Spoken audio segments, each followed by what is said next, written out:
శ్రీ కంచి పరమాచార్య లీలలు అధ్యాయం 11. పరమశివుడు పంచాక్షరి. ఆంధ్రదేశంలో కొంతమంది భక్తులు ఒక శివాలయం కట్టించారు. శివలింగాన్ని గర్భాలయంలోనికి తీసుకుని వెళ్ళాలని వారు ప్రయత్నించగా వారు దాని ఒక్క అంగుళం కూడా ముందుకు కదపలేకపోయారు. వారు ఆశ్చర్యచకితులై ఆ విషయాన్ని పరమాచార్య స్వామివారికి చెప్పటానికి కంచి వచ్చారు. స్వామివారు కొద్దిసేపు మౌనంగా ఉండి తిరుచి దగ్గరలోని శ్రీ వైద్యనాథ శాస్త్రి అనబడే వారిని ఒకరిని తీసుకుని రావలసిందిగా చెప్పారు. వారు వైద్యనాథ శాస్త్రి గారి చెవిలో ఏదో చెప్పి ఆ భక్తులకి వారిని మీతో పాటు తీసుకువెళ్ళండి అని చెప్పారు. వారి ఊరికి రాగానే శాస్త్రి గారు రోజు వారి నిత్యానుష్ఠానం తర్వాత గంటల తరబడి జపం చేసేవారు. అక్కడి వారు కొద్దిగా కలవరపడ్డారు. వాళ్ళ సమస్యను నివారించడానికి వారు ఏమీ సలహా ఇవ్వలేదు అని. శాస్త్రి గారిని ఏమీ అడగకుండా ఏమి జరుగుతుందో చూద్దామని ఊరుకుండిపోయారు. శాస్త్రి గారు ఆ ఊరు వచ్చి 21వ రోజున జపం ముగించుకొని శివలింగాన్ని గర్భాలయంలోకి తీసుకుని రావలసిందిగా వారికి చెప్పారు. వారు దాన్ని చాలా తేలికగా కదిలించగలిగారు. ఒక్క అడుగు కూడా ముందుకు కదిలించడానికి కూడా వీలు కానంత బరువు ఉన్న ఈ శివలింగం ఇప్పుడు దూదిపింజంలా చాలా తేలికగా ఉంది. ఈ అద్భుతం ఏమిటో తమకు వివరించగలరని వారు శాస్త్రి గారిని వేడుకున్నారు. శాస్త్రి గారు వారితో తనకు కూడా ఏమీ తెలియదని, పరమాచార్య స్వామివారు ఈ శివలింగం ముందు కూర్చొని 21 రోజుల పాటు పంచాక్షరి జపించమని చెప్పారని, అంతకు మించి తనకు ఏమీ తెలియదని చెప్పారు. పరమాచార్య స్వామివారు ఈ 20వ శతాబ్దంలో కూడా పంచాక్షరి మహామంత్ర గొప్పదనాన్ని ప్రత్యక్షంగా చూపించారు. అప్పరు కొన్ని శతాబ్దాల క్రితం చూపించినట్టుగా. 23 మంది నాయర్లలో 4 ఆల్వార్లుగా ప్రసిద్ధులు. అప్పర్, సుందరర్, జ్ఞాన సంబంధర్, మాణిక్యవాచకర్.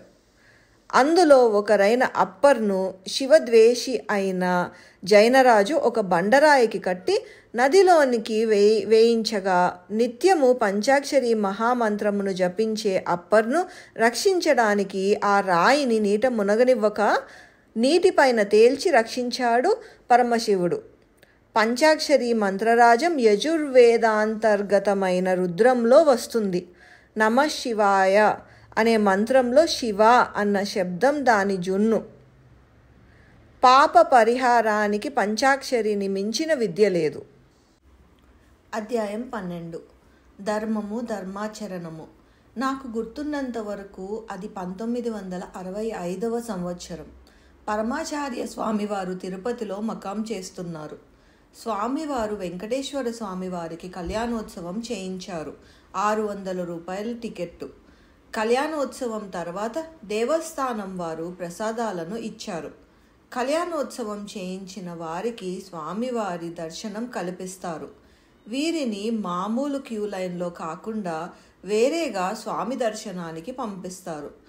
ఆలయ పేష్కారు స్వామివారిపై ఉన్న అపరిమిత భక్తి వల్ల పరమాచార్య స్వామివారితో ఉన్న మా అందరినీ శ్రీనివాసుని దర్శనానికి రమ్మని పిలిచాడు. మేము దాదాపు ఒక 15 మంది దాకా ఉన్నాము. అప్పుడు పేష్కారుతో మహాస్వామివారు కళ్యాణోత్సవం చేయిస్తే ఎంతమందిని దర్శనానికి అనుమతిస్తారు అని అడిగారు. 6 మందిని అని పేష్కారు బదులిచ్చారు.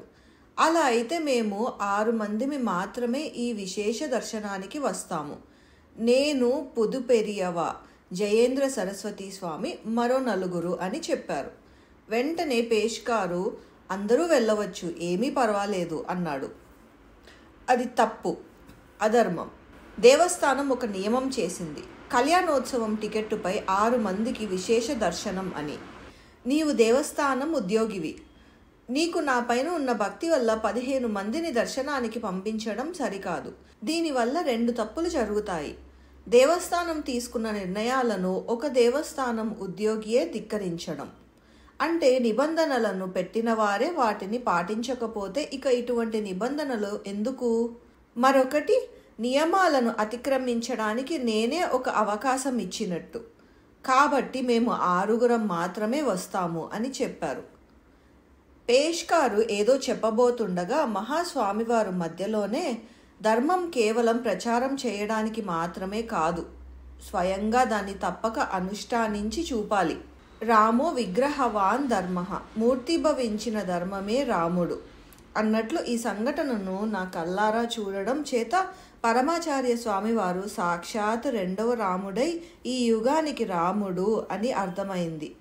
చదివినది విన్నది ధర్మం కాదు, ఆచరించినదే ధర్మం. మొత్తం వేద వాగ్మయ సారమంతా రెండే మాటలు: సత్యం వద ధర్మం చెర, సత్యం పలుకు ధర్మం పాటించు. మరి ఏది సత్యం, ఏది ధర్మం? వేదం సత్యం, వేదం చెప్పినది ధర్మం. వేద ప్రమాణమే సత్యం, అపౌరుషేషమైన వేదమే ప్రమాణం. బ్రహ్మశ్రీ రామకృష్ణ దీక్షితర్, కంచి శ్రీమఠం విద్వాన్, మహాపెరియవల్ దర్శన అనుభవంగల్ 1. అధ్యాయం 13. పంచాయతనం పెరియవ. మా తండ్రి గారు విష్ణుపురం బ్రహ్మశ్రీ జి విశ్వనాథ శాస్త్రిగల్. పరమాచార్య స్వామివారు విష్ణుపురం పర్యటనలో ఉండగా స్వామివారిని నాకు పంచాయతన పూజ చేసుకోవాలనుంది అని అడిగారట. పంచాయతనంలోని మూర్తులలో సాలగ్రామం, బాణలింగం, స్ఫటికం అప్పటికి లేకపోవడం చేత స్వామివారు కుంభకోణం చేరిన తర్వాత మా నాన్నగారికి పంచాయతనాన్ని అనుగ్రహించారు. పరమాచార్య స్వామివారు కుంభకోణం చేరుకోగానే పంచాయతనాన్ని ఒక శిష్యునికిచ్చి విష్ణుపురం చేర్చవలసిందిగా ఆజ్ఞాపించారు. ఆ శిష్యుడు ఇవి ఎవరింటిలో ఇవ్వాలి అని అడగగా, ఏ ఇంటిలో అయితే నేను ఉంటానో ఆ ఇంట్లో ఇవ్వు అని చెప్పారు. ఆ శిష్యుడు విష్ణుపురము అగ్రహారంలోని ప్రతి ఇంటి మెట్లు ఎక్కి దిగి ఎక్కడా పరమాచార్య స్వామివారు ఎక్కడా కనిపించకపోవడంతో అలసిపోయి మా ఇంటి ముందున్న అరుగుపై కూర్చొని లోపలికి తొంగి చూశాడు. అతనికి ఒక్కసారిగా చాలా సంతోషం వేసింది.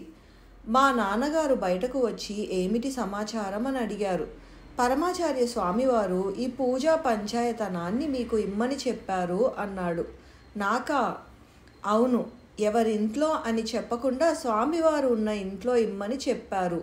మీ ఇంటి వాసరాలో ఉన్న మహాస్వామివారి చిత్రపటం నాకు చక్కగా కనిపించింది. స్వామివారు ఇక్కడ ఉన్నారు కాబట్టి ఈ ఇంట్లోనే ఇమ్మని చెప్పారు అని నాకు అర్థమైంది. ఇదిగోండి పంచాయతనం అని మా నాన్నగారి చేతిలో పెట్టాడు. మహాస్వామివారు సర్వకాలముల యందు మా ఇంట్లో వసిస్తున్నారని మాకు ఎప్పుడూ నమ్మకం. ఆదిశంకరాచార్యులు నిత్య దేవార్చనలో భాగంగా పంచాయతన పూజని ప్రవేశపెట్టారు. పంచాయతనంలో శివుడు, విష్ణువు, అంబిక, గణపతి, సూర్యుడు ఉంటారు.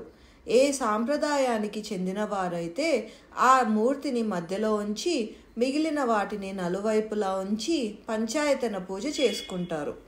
పంచాయతనంలో కరచరణాదులతో ఉన్న మూర్తులను కాకుండా నర్మదా నది వద్ద లభించే బాణలింగం, శివసాలగ్రామం, నేపాల్ గండకీ నది వద్ద లభించే విష్ణుసాలగ్రామము, కాళహస్తి సువర్ణముఖి నది వద్ద లభించే అంబికా సాలగ్రామము, సోనభద్ర నది వద్ద లభించే గణపతి సాలగ్రామము, తంజావూరు వెల్లాం వద్ద లభించే సూర్య సాలగ్రామం.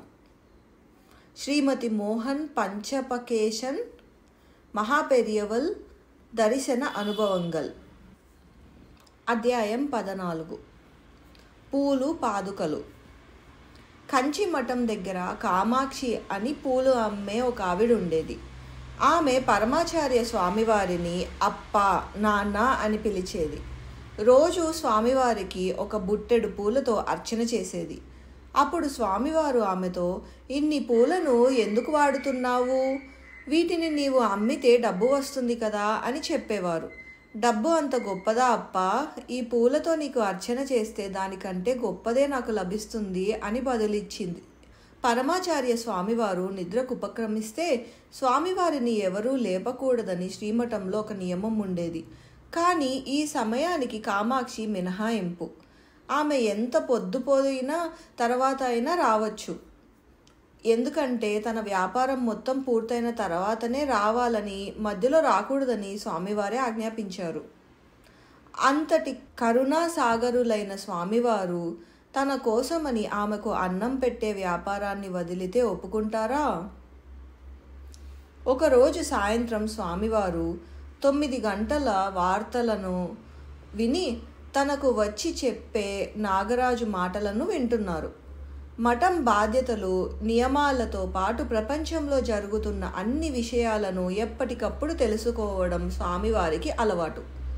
వార్తలను విశ్లేషించి స్వామివారు నిద్రకు ఉపక్రమించేటప్పటికీ చాలా ఆలస్యం అవుతుంది. ఆ రోజు జానా అనే ఒక భక్తురాలు వెల్వెట్తో చేసిన పాదుకలను తీసుకొని స్వామివారి దర్శనానికి వచ్చింది. స్వామివారు రోజంతా వాటిని వేసుకొనే ఉన్నారు. రాత్రి దాకా వాటిని విడవలేదు. నిద్రకు ఉపక్రమించడానికి ముందు స్నానాల గదికి వెళ్ళారు. స్వామివారికి వార్తలు చెప్పే నాగరాజు, ఈరోజు స్వామివారి పాదుకలను విడవగానే వాటిని నేను తీసుకుంటా, నా వద్ద స్వామివారి పాదుకలు లేవు అని తనలో తాను అనుకున్నాడు. స్వామివారు పాదుకలను విడవకుండానే కూర్చున్నారు. అప్పుడే పూలమ్మే కామాక్షి వచ్చి స్వామివారికి నమస్కరించింది. స్వామివారు వెంటనే పాదుకలను వదిలి ఆమెకిచ్చి, ఇవి నీకే, తీసుకెళ్ళు అన్నారు. నాగరాజు బాధపడుతూ, ఎప్పుడు నేను ఏమి తలచినా దైవం మరొకలా తలుస్తుంది అని వెళ్ళిపోయాడు. పూలమ్మే ఆ పేదరాలికి స్వామివారి అవ్యాజ కరుణ వల్ల కలిగిన భాగ్యం అది. ఎంతోమంది ఆ పాదుకల కోసం ఆమెను ప్రలోభ పెట్టాలని చూశారు. వాటి కోసం 1,00,000 రూపాయలు కూడా ఇవ్వడానికి సిద్ధమయ్యారు. కానీ వాటికి ఆమె లొంగలేదు. తన అవసరాలు అన్నీ స్వామివారే చూచుకున్నారు. ఆమె ఇంటిలో పెళ్ళిళ్లకు స్వామివారు బల్ల నిండా సామాను పంపేవారు. స్వామివారు సిద్ధి పొందిన తర్వాత కూడా ఆమె సాయంత్రాలలో స్వామివారి అధిష్టానానికి పూలతో అర్చన చేసేది. కానీ స్వామివారు ఉన్నంత వరకు ఆమెను ఉత్తి బుట్టతో పంపలేదు. అందులో కొన్ని పళ్ళను ఉంచేవారు. స్వామివారి సిద్ధి పొందిన తర్వాత ఖాళీ బుట్టను చూసి చాలా బాధపడేది. ఒకసారి, అప్పా, నువ్వు ఉండి ఉంటే ఖాళీ బుట్టతో నన్ను పంపేవాడివా అని ఏడ్చింది. అప్పుడే తనని విస్మయానికి గురి చేస్తూ ఎవరో అధిష్టానం నుంచి తన వైపు విసిరినట్టుగా ఒక మందారం పువ్వును బుట్టలో వచ్చి పడింది. ఈనాటికి ఇలాంటి ఎన్నో సంఘటనలు జరుగుతూనే ఉన్నాయి. స్వామివారు ప్రత్యక్ష రూపంలో ఈనాటికి ఏనాటికి మనల్ని ఆశీర్వదిస్తూనే ఉంటారు. తనను నమ్మిన వారిని ఎన్నటికీ వదిలిపెట్టరు. ఇది 4 వేదాల తీర్పు. శ్రీ గణేష్ శర్మ. అధ్యాయం 15. పెద్ద డాక్టర్. నాకు గుర్తున్నంత వరకు అది 1957వ సంవత్సరం అనుకుంటా. కంచి పరమాచార్య స్వామివారు, జయేంద్ర సరస్వతి స్వామివారు చెన్నై టీ నగర్లో రామేశ్వరం రోడ్డులోని ఒక ఇంట్లో మకాము చేస్తున్నారు. ఆ వీధి చివర్లో ఉత్తరం వైపున నేను మా తల్లిదండ్రులతో కలిసి నివసిస్తున్నాను. అప్పుడు నా వయసు 22 సంవత్సరాలు. సెకండరీ గ్రేడ్ టీచర్స్ ట్రైనింగ్ స్కూల్లో చదువుతున్నాను. కొన్నిసార్లు మహాస్వామి వారు ఉదయం పూట కానీ సాయంత్రం వేళలో కానీ మా ఇంటి ముందు నుండి వెళ్ళేవారు. అప్పుడు మా అమ్మ ఇంటి ముందు ముగ్గు వేసి చేతిలో హారతి పళ్ళం పట్టుకొని నిలబడేది. స్వామివారు మా ఇంటి ముందు నుండి వెళ్ళినప్పుడల్లా స్వామికి హారతిచ్చి నేలపై పడి నమస్కరించేది. నాగరిక మనస్తత్వము, ధిక్కార ధోరణి, యువరక్తము, మంచి చెడులు తర్కించలేని పరిణతి ఉన్న నేను మా అమ్మను తిట్టేవాడిని అలా చేసినప్పుడల్లా. అతను ఒక సన్యాసి, ఎందుకు అతనికి నమస్కరిస్తావు? ఇలా అనాగరికురాలిగా అతనికి నమస్కరిస్తే ఆయన నిన్ను కాపాడతాడా? ఇక నుండి ఇటువంటి తప్పు పనులు చేయవద్దు. ఈ నా మాటలు విని మా అమ్మ, పోరా పో, ఊరికే నీ పని చూసుకోపో అని బదులిచ్చేది. 2 ఏళ్ల తర్వాత 1959వ సంవత్సరంలో చెన్నై మైలాపూర్లో పిఎస్ హై స్కూలులో ఉపాధ్యాయుడిగా పనిచేస్తున్నాను. కొన్ని సంవత్సరాల తర్వాత మా అమ్మకు ఆరోగ్యం చాలా పాడైంది. అధిక రక్తపోటు వల్ల మెరుగైన చికిత్స కోసం ఆమెని చెన్నైలోని తారామణిలో గల VHS ఆసుపత్రిలో చేర్చాము. అప్పుడు నేను మైలాపూర్ కపాలేశ్వర దేవాలయం దగ్గరలోని కళ్యాణి హోటల్, ఇప్పుడు అది లేదు, యాజమాని మణి అయ్యర్ కుమారులిద్దరికీ ట్యూషన్ చెప్పేవాడిని. వారి కుటుంబం పరమాచార్య స్వామికి భక్తులు. వారు తరచూ కంచికి వెళ్ళి స్వామివారి దర్శనం చేసుకునేవారు. స్వామివారి పాదసేవ కంటే మించినది ఏదీ లేదు అని వాళ్ళ అభిప్రాయం. మణి అయ్యర్ మైలాపూర్ దగ్గర మండవేలిలో ఉండేవారు. వాళ్ళ ఇంట్లో హాల్ ఎదురుగా ఉన్న చిన్న పూజ గదిలో పరమాచార్య స్వామివారి చిత్రపటం ఉండేది. దాని ముందు ఎప్పుడూ ఒక దీపం వెలుగుతూ ఉండేది. నేను హాల్లో ఉన్న ఊయలలో కూర్చొని పిల్లలకు పాఠాలు చెప్పేవాడిని. పూజ గది ఎప్పుడు తెరిచి ఉండటం వల్ల నాకు స్వామివారి చిత్రపటం కనపడగానే ఒళ్ళు జలధరించి వెంటనే వెళ్ళి పూజ గది తలుపులు వేసి వచ్చేవాణ్ణి. ఇలా చాలాసార్లు జరిగింది. అప్పుడే చెప్పినట్టుగా నేను మా అమ్మ ఆరోగ్యం గురించి ఆందోళన చెందేవాడిని. మా అమ్మ నన్ను ఒంటరివాణ్ణి చేసి వదిలి వెళ్ళిపోతుందేమో అనే బాధతో కళ్ళల్లో నీళ్లు తిరిగేవి. ఒకరోజు నేను పాఠం చెబుతుండగా అప్పుడే ఇంటికి వచ్చిన మణి అయ్యర్ నాతో, ఏంటి సార్ చాలా ఆందోళన పడుతున్నారు, కళ్ళు కూడా ఎర్రబడ్డాయి, ఏంటి విషయం అని అడిగారు. కళ్ళు తుడుచుకుంటూ, ఏం లేదు మణి అయ్యర్, మా అమ్మగారి ఆరోగ్యం బాగలేదు, హైపర్ టెన్షన్, విహెచ్ఎస్ ఆసుపత్రిలో చేర్చాను, అదే విషయమై బాధగా ఉంది అని చెప్పాను. మణి అయ్యర్, మంచి డాక్టర్కు చూపించావా? నేను చెప్పాను కదా విహెచ్ఎస్ ఆసుపత్రిలో చేర్పించాను అని. మణి అయ్యర్, మరి వాళ్ళు ఏం చెప్పారు? నేను ఆరోగ్యం బాగుంది, భయపడాల్సినది ఏమీ లేదని చెప్పారు, కానీ నాకు వాళ్ళ మాటలపై విశ్వాసం లేదు. మణి అయ్యర్, సార్ మీ సమస్య తీరేట్టు మిమ్మల్ని ఒక పెద్ద వైద్యుని దగ్గరకు తీసుకువెళ్తాను, వారిని చూడడంతోనే మీ అమ్మగారు బాగవుతారు. నేను అలాగా, ఎవరు ఆ డాక్టర్? వారికి చూపిస్తే మా అమ్మకు నయమవుతుందా? వారు ఎక్కడుంటారు? వారిని ఎప్పుడు కలవచ్చు? ఇప్పుడే మా అమ్మను తీసుకొని రానా? నా సమాధానంలోని ప్రశ్నలలో ఆ అమ్మ ఆరోగ్యం బాగుపడాలనే ఆరాటం, ఆతృత, ఉత్సాహం ఉన్నాయి. మణి అయ్యర్, మీ అమ్మగారు రావాల్సిన పని లేదు, నువ్వు ఒకడివి వస్తే చాలు. నేను మణి అయ్యర్, అనారోగ్యం నాకు కాదు, మా అమ్మకి. నేను వస్తే మా అమ్మకి ఎలా నయమవుతుంది? ఆ పెద్ద డాక్టరు మా అమ్మను పరీక్షించడా? మణి అయ్యర్, అవసరం లేదు సార్, ఆ పెద్ద డాక్టర్ కేవలం మిమ్మల్ని చూసినంత మాత్రం చేత మీ అమ్మగారు ఆరోగ్యం బాగవుతుంది. నేను కొంచెం అపనమ్మకంతో, నన్ను చూస్తే మా అమ్మగారి ఆరోగ్యం బాగవుతుందా? అంతటి గనుడా? సరే, అలాగైతే నేను ఇప్పుడే వస్తాను, పదండి వెళ్దాం అతని దగ్గరికి. మణి అయ్యర్, ఎప్పుడు కావాలనుకుంటే అప్పుడు వెళ్ళలేము, వారు కాంచీపురంలో ఉంటారు. నేను కాంచీపురంలోనా? అంత పెద్ద డాక్టర్ అక్కడ ఎందుకున్నారు? ఎవరతను? ఎంబీబీఎస్ఆ లేక ఎండీనా? మణి అయ్యర్, వారు ఆ డిగ్రీల కన్నా అతీతులు, వారు వైద్యులందరికీ వైద్యులు. వారింట పూజ గదిలోని స్వామివారి చిత్రపటం వైపు చూపిస్తూ, ఈ డాక్టర్ గురించే నేను చెప్తున్నది. నేను పగలబడి నవ్వుతూ, ఏంటి మణి అయ్యర్, ఈయన డాక్టరు, వైద్యులకు వైద్యుడా? ఏం మాట్లాడుతున్నారు? ఒక సన్యాసి డాక్టర్ ఎలా కాగలడు? ఏదో పూజలు పద్ధతుల గురించి అయితే చెప్పగలరు, కానీ మీరేమో ఈయన డాక్టర్ అంటున్నారు.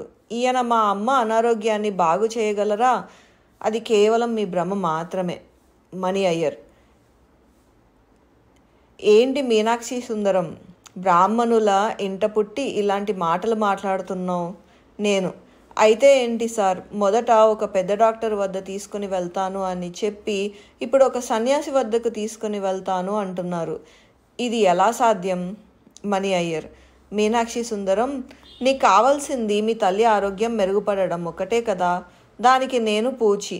మనం రేపే కాంచీపురం వెళ్తున్నాం, సరేనా? నేను మణి అయ్యర్, మనం వెళ్తే నిజంగా మా అమ్మకు బాగవుతుందా? మణి అయ్యర్, ఖచ్చితంగా, కేవలం వారిని దర్శించుకొని మీ తల్లి గురించి ప్రార్థించు, ఆవిడకు నయం అవుతుంది, నీకు మనశ్శాంతి కూడా లభిస్తుంది. నేను అలా అయితే సరే, నేను కాంచీపురం వస్తాను, కానీ అక్కడ మీరు నన్ను చొక్కా తీయమని, స్నానం చేయమని, విభూతి కుంకుమ పెట్టుకోమని, నమస్కారం చేయమని ఇలాంటివి నాకు చెప్పకూడదు. వస్తాను, వారిని చూస్తాను, మా అమ్మ గురించి చెప్తాను, అంతే. మణి అయ్యర్, ఏమయ్యా, రోజు స్నానం చేయవా? అప్పుడప్పుడు చొక్కా విప్పవా? ఎప్పుడు విభూది కుంకుమ పెట్టుకోలేదా? అవన్నీ రేపు ఒక్కరోజు చెయ్యి. నీ వంశానికి వచ్చిన సమస్య ఏంటి? మరి మాట్లాడకుండా సరే అన్నాను. మరుసటి రోజు నేను, మణి అయ్యర్, నా సహోద్యోగి తిరువెంకటరామన్ ముగ్గురము కంచి బయలుదేరి ఉషోదయ వేళలో కంచి చేరుకున్నాము. సర్వతీర్థకులంలో స్నానం చేసి విభూది కుంకుమ ధరించి పంచ కట్టుకొని నా జీవితంలో మొదటిసారి కంచి శ్రీమఠం ద్వారం వద్దకు వచ్చాము.